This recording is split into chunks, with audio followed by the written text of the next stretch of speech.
सवाल की ओर बढ़ते हैं हम लोग। सवाल है हमारे स्क्रीन पर, पहला नंबर क्वेश्चन है कि बंगाल में एशियाटिक सोसाइटी की स्थापना किसने की थी। तो बंगाल में एशियाटिक सोसाइटी की स्थापना का जो श्रेय जाता है वो कौन सा गवर्नर जनरल होगा, लॉर्ड कॉर्नवालिस है या डलहौजी हैं या फिर विलियम जोन्स या वारेन हेस्टिंग्स है। तो इसका जो सबसे करेक्ट आंसर बनेगा कि बंगाल में एशियाटिक सोसाइटी की स्थापना का जो श्रेय है वो विलियम जोन्स को जाता है, अर्थात ऑप्शन नंबर सी जो है इस प्रश्न के लिए सबसे सही उत्तर के रूप में जाना जाएगा। पहला नंबर क्वेश्चन के लिए ऑप्शन नंबर सी जो है सबसे करेक्ट आंसर है। नेक्स्ट क्वेश्चन की ओर बढ़ते हैं। दूसरा नंबर क्वेश्चन है कि संथाल विद्रोह किस वर्ष शुरू हुआ था। संथाल विद्रोह जो शुरू हुआ था यह 1832, 41, 51 या 55। तो ये जो संथाल विद्रोह शुरू हुआ जैसे सिद्धू और कान्हू के नेतृत्व में, यह 1855 में शुरू हुआ था और 1856 तक चला था, अर्थात इस प्रश्न के लिए जो सबसे करेक्ट आंसर है वह है ऑप्शन नंबर डी कि ये जो है 1855 में संथाल विद्रोह शुरू हुआ था। अगले सवाल की ओर चलते हैं। नेक्स्ट क्वेश्चन कौन है, तो नेक्स्ट क्वेश्चन है क्वेश्चन नंबर तीसरा है कि बंगाल में द्वैध शासन व्यवस्था की स्थापना हुई, यानी बंगाल में द्वैध शासन व्यवस्था की स्थापना कौन किए थे। बंगाल में जो द्वैध शासन व्यवस्था शुरू हुआ था कि जो फौजदारी के मामले हैं, जो आपसी ये हैं, उसको जो सुनवाई जो है वो वहाँ के नवाब करेंगे और बाकी जो दीवानी मामले हैं, जो ये सारे मामलों की सुनवाई जो है यह अंग्रेजी सरकार करेगी। इस प्रकार की जो द्वैध शासन व्यवस्था बंगाल में शुरू हुई थी, तो वह उस वक्त बंगाल के गवर्नर कौन थे। ये व्यवस्था जो है लॉर्ड कैनिंग के ज़माने में शुरू हुई या वारेन हेस्टिंग या फिर रॉबर्ट क्लाइव।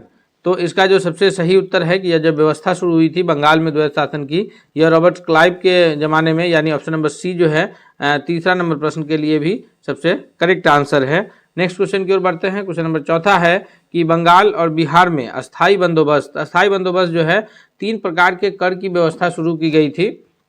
एक अस्थाई बंदोबस्त, दूसरा था रैयतवाड़ी व्यवस्था और तीसरा था महालवाड़ी व्यवस्था। हम तीनों के बारे में अभी डिटेल्स में देखेंगे। सभी प्रश्नों को उसी से हमें डिटेल्स जानकारी प्राप्त हो जाएगी कि बिहार और बंगाल साइड में जो व्यवस्थाएं शुरू थी कर की, वह थी अस्थाई बंदोबस्त। और इस अस्थाई बंदोबस्त को लागू करने का श्रेय जो है वो किसको जाता है, पूछा जा रहा है। तो यह अस्थाई बंदोबस्त जो लागू किए थे बिहार और बंगाल के क्षेत्र में, क्योंकि जिस वक्त यह व्यवस्था लागू हुई थी बिहार भी बंगाल का ही अंग था। 1912 में बिहार अलग हुआ है और 1936 में बिहार से उड़ीसा तथा 2000 ईस्वी में बिहार से झारखंड राज्य अलग हुआ है। तो ये अस्थाई बंदोबस्त जो शुरू हुआ यह लॉर्ड कॉर्नवालिस के द्वारा शुरू किया गया था, अर्थात चौथा नंबर क्वेश्चन के लिए जो सबसे सही उत्तर है वह है ऑप्शन नंबर ए। अगले सवाल की ओर बढ़ते हैं। नेक्स्ट क्वेश्चन देखते हैं। अगला क्वेश्चन है क्वेश्चन नंबर 5 है कि रैयतवाड़ी व्यवस्था में भूमि का स्वामी कौन होता था।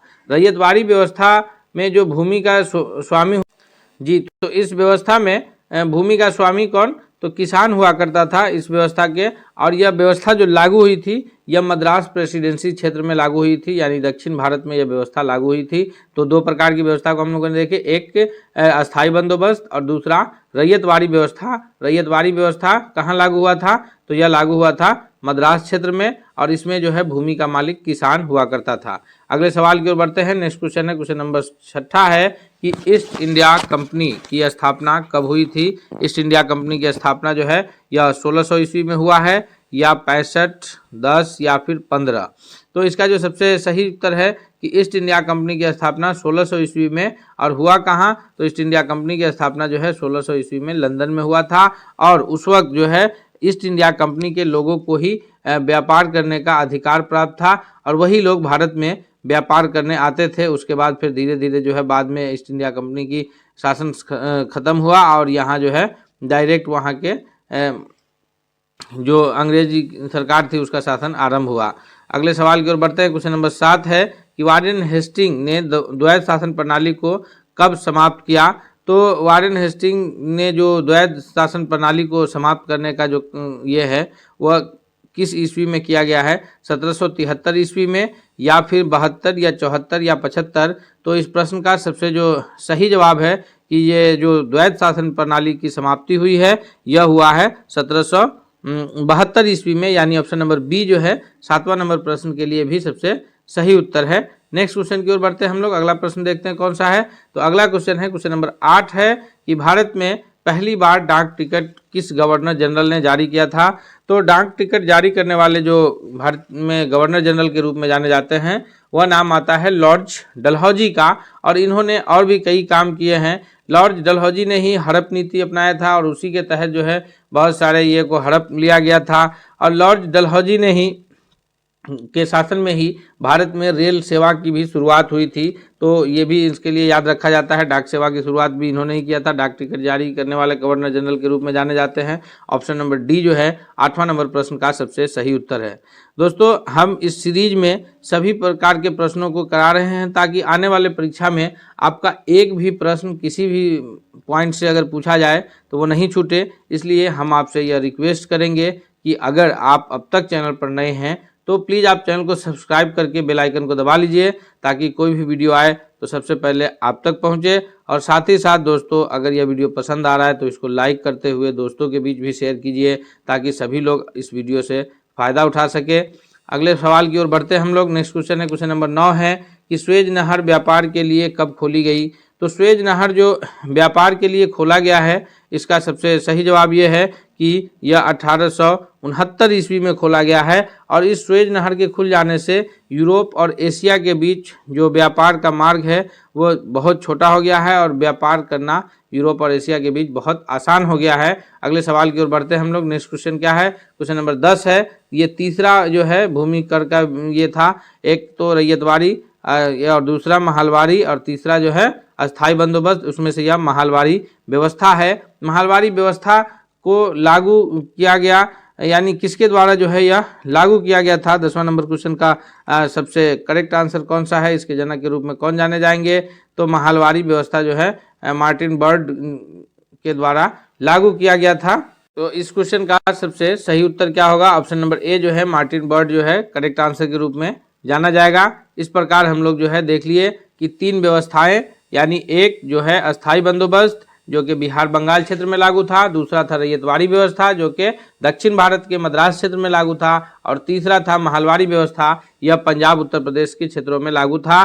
तो ये 3 व्यवस्थाएं थी जिस वक्त अंग्रेजों ने यहाँ शासन शुरू किया था उस वक्त जो है कर लेने के। अगले सवाल की ओर बढ़ते हैं। नेक्स्ट क्वेश्चन है, क्वेश्चन नंबर 11 है। यह प्रश्न जो है हमारा भूगोल से रिलेटेड प्रश्न है कि निम्नलिखित में से किस राज्य में वन का विस्तार सबसे अधिक है?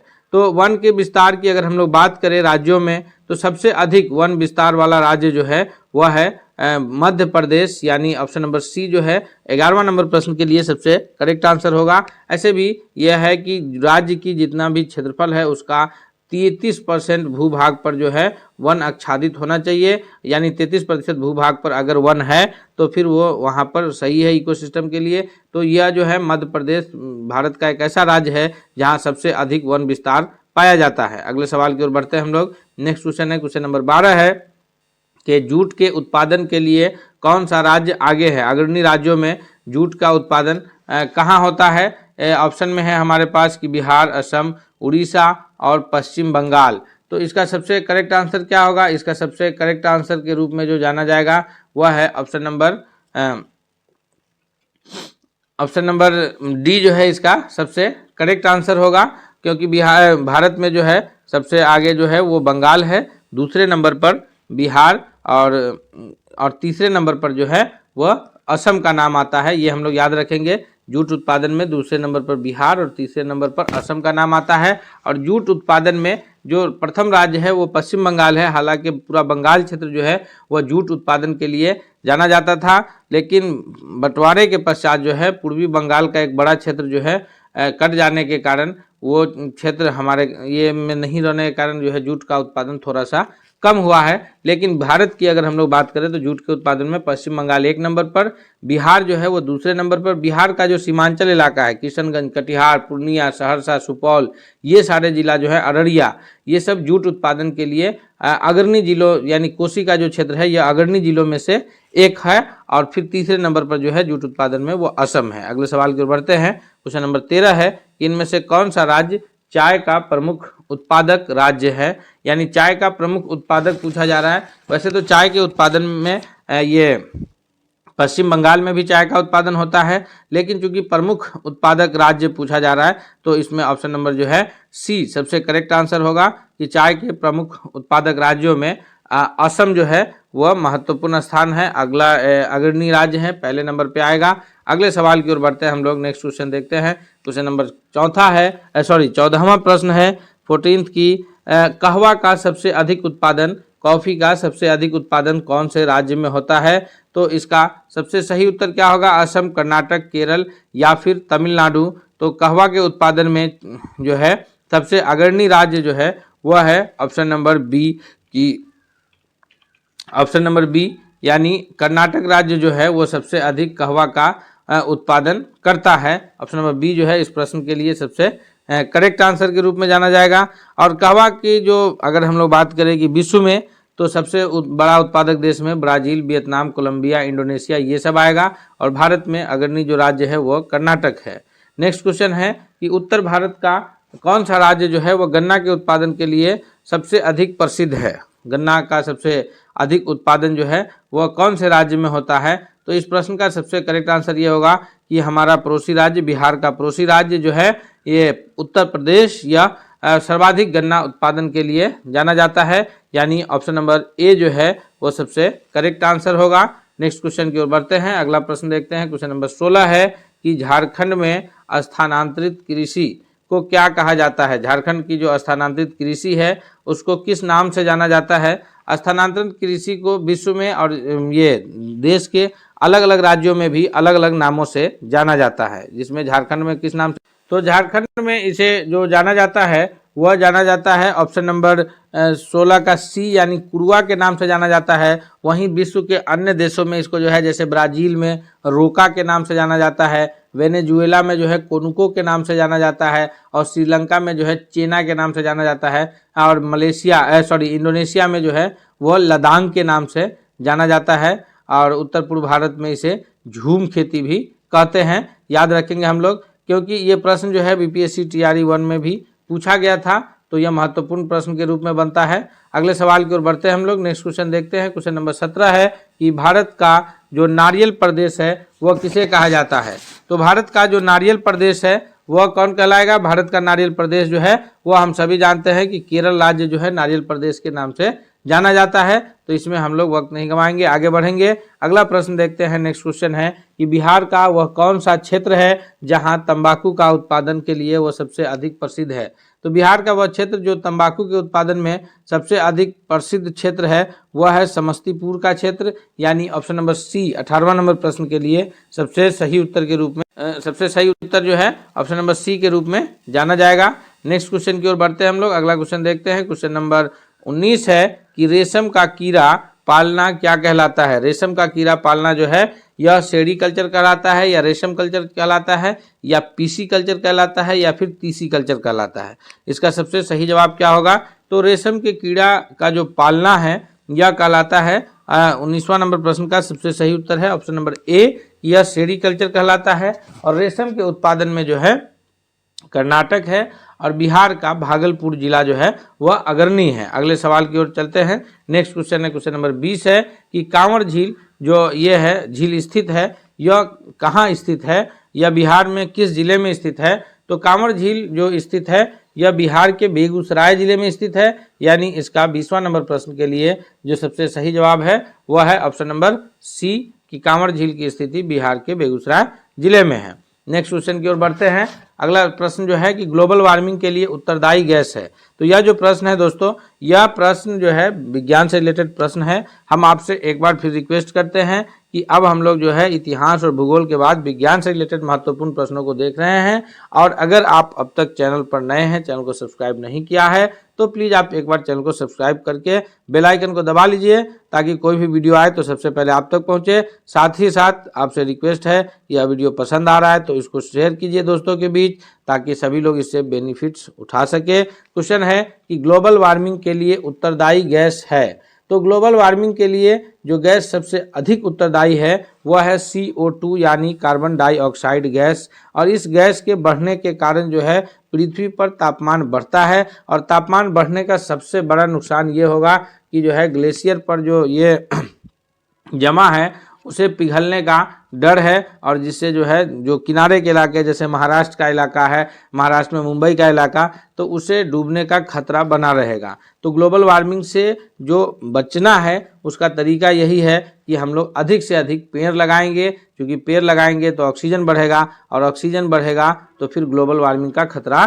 कम होगा। नेक्स्ट क्वेश्चन है, क्वेश्चन नंबर 22 है कि कार्य करने की क्षमता को क्या कहा जाता है।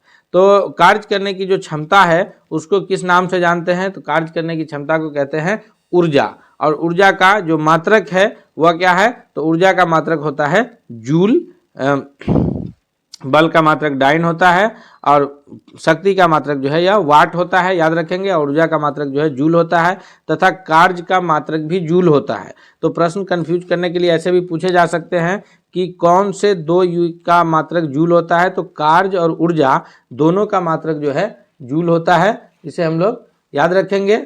नेक्स्ट क्वेश्चन की ओर बढ़ते हैं। अगला क्वेश्चन कौन सा है, तो नेक्स्ट क्वेश्चन है क्वेश्चन नंबर 23 है। क्वेश्चन नंबर 23 क्या कह रहा है कि नवीकरणीय ऊर्जा स्रोत क्या है। नवीकरणीय ऊर्जा स्रोत का अर्थात यह है कि वह ऊर्जा स्रोत जो एक बार खत्म हो तो उसकी पुनः पूर्ति प्राकृतिक ढंग से हो सके, उसको नवीकरणीय ऊर्जा स्रोत मानेंगे, और जो एक बार खत्म हो गया दोबारा उसकी पूर्ति संभव नहीं है तो वो अनवीकरणीय, जैसे कोयला जो है एक बार जब खत्म हो गया तो उसे दोबारा उसकी पूर्ति कर पाना संभव नहीं है, तो वो अनवीकरणीय ऊर्जा स्रोत में कहलाएगा। तो इसलिए नवीकरणीय ऊर्जा स्रोत जो है वो है ऑप्शन नंबर बी, कि सौर ऊर्जा जो है वो नवीकरणीय ऊर्जा स्रोत है, जो एक बार उसकी पूर्ति रोजाना सूर्य से हमें होती रहेगी और यह कभी खत्म होने को नहीं है। नेक्स्ट क्वेश्चन की ओर बढ़ते हैं। क्वेश्चन नंबर 24 है कि सरदार सरोवर बांध किस नदी पर बना है। सरदार सरोवर बांध जो बना है गंगा, सतलज, नर्मदा या फिर तापी नदी पर, तो इसका जो सबसे सही उदाहरण है कि सबसे जो सही आंसर है वह है ऑप्शन नंबर सी, कि सरदार सरोवर बांध जो है यह नर्मदा नदी पर बना है। अगला प्रश्न कौन सा है, तो नेक्स्ट क्वेश्चन है क्वेश्चन नंबर 25 है कि दर्पण की फोकस और वक्रता त्रिज्या में क्या संबंध है। दर्पण की फोकस और वक्रता त्रिज्या में जो संबंध है, यानी फोकस दूरी जो है वह वक्रता त्रिज्या की आधी होती है, f = r/2 कहेंगे, या अगर वक्रता त्रिज्या से पूछा जाए तो r हो जाएगा 2f। वक्रता त्रिज्या जो है वह फोकस की दुगुनी होगी और फोकस दूरी जो है वह वक्रता त्रिज्या की आधी होगी। तो इसको हम लोग याद रखेंगे। ऑप्शन के हिसाब से जो सबसे सही उत्तर बनता है वह बनता है ऑप्शन नंबर बी, कि f = r/2। नेक्स्ट क्वेश्चन है क्वेश्चन नंबर 26 है कि विभवांतर का एसआई मात्रक क्या होता है।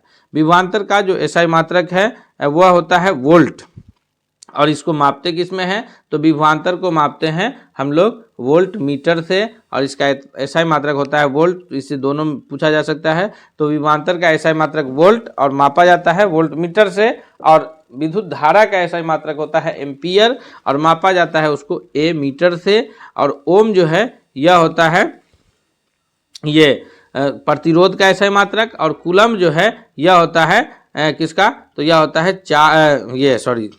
चार्ज का एसआई मात्रक कूलम्ब होता है। इस प्रकार याद रखेंगे। वोल्ट जो है यह विभवांतर का, ओम प्रतिरोध का, एम्पियर जो है यह विद्युत धारा का, और कूलम्ब जो है यह चार्ज का एसआई मात्रक होता है। नेक्स्ट क्वेश्चन की ओर बढ़ते हैं। क्वेश्चन नंबर 27 है कि शरीर में भोजन का जो पचना है, हमारे शरीर में भोजन का पाचन होना जो है यह कौन सी अभिक्रिया है, किस प्रकार का अभिक्रिया है। तो शरीर में भोजन का पचना जो है यह ऑक्सीडेशन रिएक्शन कहलाता है, यानी उपचयन। ऑक्सीडेशन रिएक्शन अर्थात उपचयन, यानी ऐसा अभिक्रिया जिसमें जो ऑक्सीजन के साथ संयोग करके होता है, तो हम लोग सांस के रूप में जो ऑक्सीजन लेते हैं उससे रिएक्शन होता है, और यह उपचयन अभिक्रिया के नाम से जाना जाता है। 27 का ऑप्शन नंबर ए जो है वह करेक्ट आंसर के रूप में जाना जाएगा। और अगले सवाल की ओर बढ़ते हैं हम लोग। नेक्स्ट क्वेश्चन है क्वेश्चन नंबर 28 है कि किसी विलयन का लाल लिटमस को नीला कर देता है तो उसका पीएच मान कितना होगा। तो हम जानते हैं कि जो विलयन लाल लिटमस को नीला करेगा वह विलयन जो है वो क्षारीय विलयन होगा, और जो क्षारीय विलयन होगा या भस्मीय कहिए, तो जो विलयन भस्मीय विलयन होगा उस विलयन का पीएच मान 7 से अधिक और 14 तक होगा। 7 से अधिक होगा और कहाँ तक होगा, 14 तक होगा। तो यहाँ ऑप्शन नंबर 11 और ए और बी, यानी 11 और 10 दोनों जो है विलयन लाल लिटमस को नीला करेगा, तो इसलिए ऑप्शन नंबर डी करेक्ट होगा कि ए और बी दोनों जो है वो सही उत्तर है, तो डी ऑप्शन सही होगा। नेक्स्ट क्वेश्चन की ओर बढ़ते हैं। क्वेश्चन नंबर 29 है कि निम्नलिखित में किस धातु को किरोसिन में डुबो कर रखते हैं? कौन सी धातु को जो है वो किरोसिन में डुबो के रखा जाता है? वह मैग्नीशियम है, सोडियम है, पारा या फिर टंगस्टन। तो इसमें जो है सोडियम धातु को किरोसिन में डुबो कर रखते हैं, क्योंकि सोडियम एक ऐसा धातु है जो तीव्र अभिक्रियाशील धातु है, यानी अभिक्रिया बहुत तेजी से करता है। इस कारण जो है अगर इसे खुला मुक्त अवस्था में छोड़ दिया जाए तो वो जल्दी अभिक्रिया करके जो है ये कर लेता है। तो इसी कारण जो है सोडियम धातु को क्या करते हैं कि किरोसिन में डुबोकर रखा जाता है। नेक्स्ट क्वेश्चन की ओर बढ़ते हैं। अगला क्वेश्चन क्या है? क्वेश्चन नंबर 30 है कि निम्नलिखित में से किसका उपयोग खाना बनाने के लिए ईंधन में नहीं होता है? तो खाना बनाने के ईंधन में एलपीजी का भी प्रयोग होता है, बायोगैस का भी प्रयोग होता है, कोयला का भी प्रयोग होता है। नहीं जो होता है वो सीएनजी का। सीएनजी का पूरा नाम क्या है? तो कंप्रेस्ड नेचुरल गैस, संपीड्य प्राकृतिक गैस कहेंगे हिंदी में। कंप्रेस्ड नेचुरल गैस, संपीड्य प्राकृतिक गैस, इसका जो प्रयोग है वो वाहनों को चलाने के लिए, गाड़ियाँ चलाने के लिए आज जितने भी जो मेट्रोपॉलिटन सिटी है जैसे दिल्ली है, मुंबई है, इनमें जो गाड़ियाँ चलती है तो वह डीजल इंजन नहीं, सारी गाड़ियाँ जो है वो सीएनजी से चलती है और इसका उपयोग जो है खाना बनाने के लिए नहीं किया जाता है। बाकी ये तीनों जो ऑप्शन है एलपीजी यानी लिक्विफाइड पेट्रोलियम गैस, बायोगैस और कोयला, इनका उपयोग ईंधन के रूप में खाना बनाने के लिए किया जाता है। नेक्स्ट क्वेश्चन है क्वेश्चन नंबर 31 है, यह विविध से रिलेटेड प्रश्न है कि पोंगल जो है यह किस राज्य का प्रमुख त्योहार है? तो पोंगल जो है वह दक्षिण भारत के एक महत्वपूर्ण राज्य का ये त्यौहार है। अगर आप लोग इसको कर पा रहे हैं तो कमेंट करके जरूर बताइए, क्योंकि हम आपसे ये भी रिक्वेस्ट करेंगे कि आपको अगर वीडियो पसंद आता है तो आप इसे अंत में कमेंट करके जरूर बताइएगा। पोंगल जो है वह राज्य तमिलनाडु का प्रमुख त्यौहार है, यानी ऑप्शन नंबर बी जो है इसके लिए सबसे सही उत्तर होगा 31वां नंबर क्वेश्चन के लिए कि पोंगल कहाँ का त्यौहार है? तो तमिलनाडु राज्य का प्रमुख त्यौहार है। नेक्स्ट क्वेश्चन की ओर बढ़ते हैं। क्वेश्चन नंबर 32 है कि वैसाखी जो है यह किस राज्य में मनाया जाता है, यानी यह कौन से राज्य में मनाया जाने वाला प्रमुख त्यौहार है? तो वैसाखी का जो त्यौहार है यह ऑप्शन नंबर ए यानी पंजाब में मनाया जाने वाला प्रमुख त्यौहार है। याद कीजिए इतिहास की, वैसाखी के त्यौहार के दिन ही जो है वो लोग जो है वो जलियांवाला बाग में बैठे थे शांतिपूर्ण, और उस पर जो है जनरल ओ डायर की सेना ने गोलियां बरसा दी थी और लाखों हजारों लोग जो है उसमें मारे गए थे जलियांवाला बाग हत्याकांड में।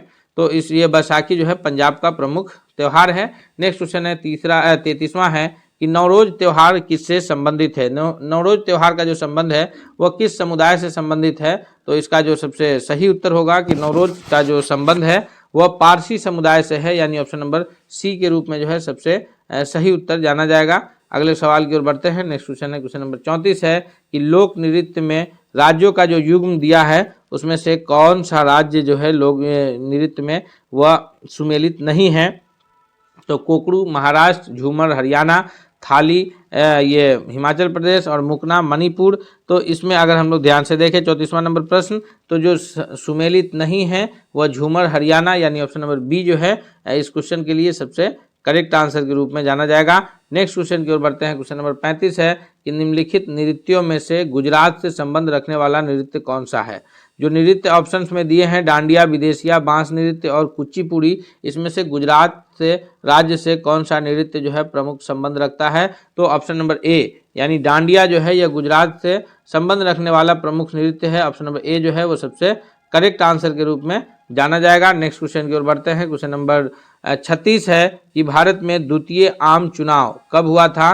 तो भारत में जो वैसे तो 1946 में ही अंतरिम सरकार का गठन हुआ था, फिर उसके बाद जो है बंटवारा के पश्चात फिर अंतरिम सरकार का गठन जो है वो पंडित जवाहरलाल नेहरू के नेतृत्व में हुआ, और उसके बाद जो है पहला जो निर्वाचन है यह 1952 में हुआ, और उसके ठीक 5 साल के बाद जो है दूसरा आम चुनाव हुआ, यानी 1957 में भारत में दूसरा आम चुनाव हुआ था। नेक्स्ट क्वेश्चन की ओर बढ़ते हैं। क्वेश्चन नंबर 37 है कि पंचशील समझौता किन देशों के बीच हुआ था?